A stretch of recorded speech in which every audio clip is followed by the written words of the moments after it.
Radio' Mirchi, big FM, red FM, radio' Luit নামসমূহ আমি হয়তো সকলোৱে শুনি আহিছোঁ। সকলোবোৰ ৰেডিঅ' চেনেল হয়। এটা সময় আছিল দেশ বিদেশৰ খবৰ আৰু মনোৰঞ্জনৰ মাধ্যমেই আছিল ৰেডিঅ'। এইটো হয় বৰ্তমান সময়ত মোবাইল, ইণ্টাৰনেট, টেলিভিছনৰ দিনত ৰেডিঅ' ব্যৱহাৰ নাইকিয়া হৈ গৈছে যদিও এতিয়াও বহু কিছু গাঁৱত ককা আইতাহঁতে বহুত আগ্ৰহেৰে ৰেডিঅ' শুনা দেখিবলৈ পাওঁ।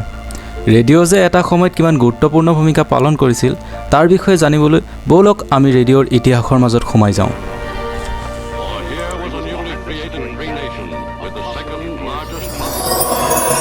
প্ৰথমতে আমি জানি থওঁ যে ৰেডিঅ' কোনো এজন ব্যক্তিৰ দ্বাৰা আৱিষ্কাৰ কৰা নহয়।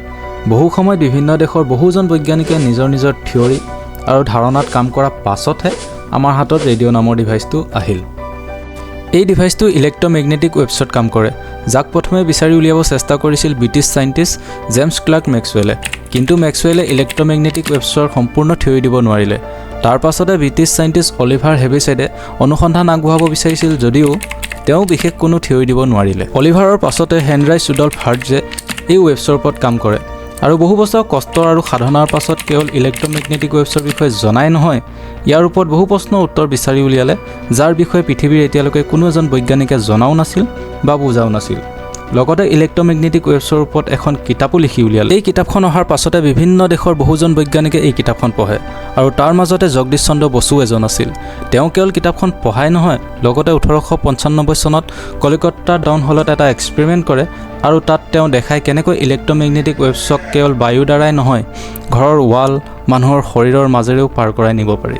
বসুৰ এই আৱিষ্কাৰৰ বাবে বহুতে ৰেডিঅ' আৱিষ্কাৰক হিচাপে বসুক মানি লয় যদিও আমি আমাৰ স্কুলৰ কিতাপত ৰেডিঅ' আৱিষ্কাৰক হিচাপে গাগলিয়েলমো মাৰ্কনি বুলি পঢ়ি আহিছোঁ। আচলতে যেতিয়া বসুৱে ৱেভছৰ ওপৰত এক্সপেৰিমেণ্ট কৰি আছিল তেনে সময়তে ইটালীত থকা গাগলিয়েলমো মাৰ্কনি আছিল, যোনে এই ৱেভছসমূহৰ বিষয়ে জানিবলৈ চেষ্টা কৰি আছিল। আৰু মাৰ্কনিয়ে যেতিয়া এই ৱেভছসমূহৰ বিষয়ে সম্পূৰ্ণ জানি ল'লে তেতিয়া ৰেডিঅ' আৱিষ্কাৰক হিচাপে নিজৰ নাম পেটাৰ্ণ কৰাই লয়। মাৰ্কনিয়ে প্ৰথমে 12 কিলোমিটাৰ আঁতৰলৈকে কোনো তাঁৰ ব্যৱহাৰ নকৰাকৈ নিজে সাজি লোৱা ট্ৰান্সমিটাৰ আৰু ৰিচিভাৰ জৰিয়তে মেছেজ পঠিয়াই গোটেই পৃথিৱীতে নিজৰ নাম জিলিকাই লয়। আৰু তেনেকৈ আৰম্ভ হৈছিল এখন নতুন পৃথিৱীৰ, য'ত মানুহে কোনো ৱায়াৰ ব্যৱহাৰ নকৰাকৈ কমিউনিকেশ্যন কৰিব পাৰিছোঁ, যিটো এটা সময়ত মানুহৰ বাবে অসম্ভৱ বা অজুবা ধৰণৰ কথা আছিল। এইবোৰ কাৰণতে আমি আজি ৰেডিঅ' আৱিষ্কাৰক হিচাপে গাগলিয়েলমো মাৰ্কনি নাম শুনিবলৈ বা পঢ়িবলৈ পাওঁ। আমি যদি ভাৰতত প্ৰথম ৰেডিঅ' অহা কথা কওঁ তেন্তে ভাৰতত প্ৰথম ৰেডিঅ' 1922 চনত মাদ্ৰাছ প্ৰেচিডেঞ্চি ক্লাবে লৈ আহিছিল। এই ক্লাবটোৱে 1923 চনত প্ৰথমটো ৰেডিঅ'ৰ জৰিয়তে ব্ৰডকাষ্টিঙৰ কাম আৰম্ভ কৰিছিল। এই ক্লাবটোৱে 1927 চনলৈকে ৰেডিঅ'ৰ জৰিয়তে ব্ৰডকাষ্টিঙৰ কাম কৰিছিল, কিন্তু তাৰ পাছতে কিছু আৰ্থিক সমস্যাৰ কাৰণে মাদ্ৰাছ প্ৰেচিডেঞ্চি ক্লাবে ব্ৰডকাষ্টিঙৰ কাম এৰি দিব লগা হয় আৰু সম্পূৰ্ণভাৱে ক্ল'জ কৰি দিয়ে।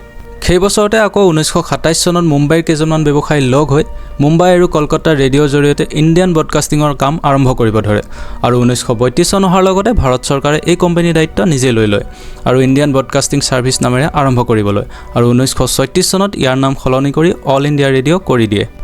আমি এটা কথা জানি থোৱা ভাল যে ভাৰতৰ স্বাধীনতা আন্দোলনৰ সময়ত ভাৰতৰ মানুহক একগোট কৰি ৰখাত ৰেডিঅ'ই যে বহু বেছি গুৰুত্ব প্ৰদান কৰিছিল।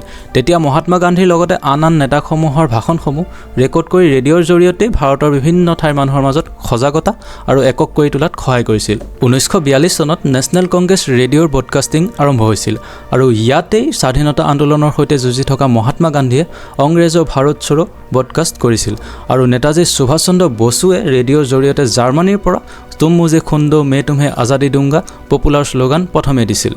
আৰু আমি যদি অসমৰ কথা ক'বলৈ যাওঁ তেন্তে অসমত প্ৰথম 1948 চনত ৰেডিঅ'ৰ জৰিয়তে ব্ৰডকাষ্টিং আৰম্ভ কৰা হৈছিল শ্বিলং গুৱাহাটী এয়াৰ ষ্টেচনত।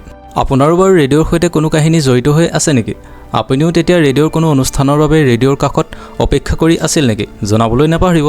আৰু লগতে যদি আপুনি ইউটিউবত ভিডিঅ'টো চাই আছে তেনেহ'লে আমাৰ চেনেলটো ছাবস্ক্ৰাইব কৰি দিবলৈ নাপাহৰিব। আজিলৈ বাই বাই, জয় অসম।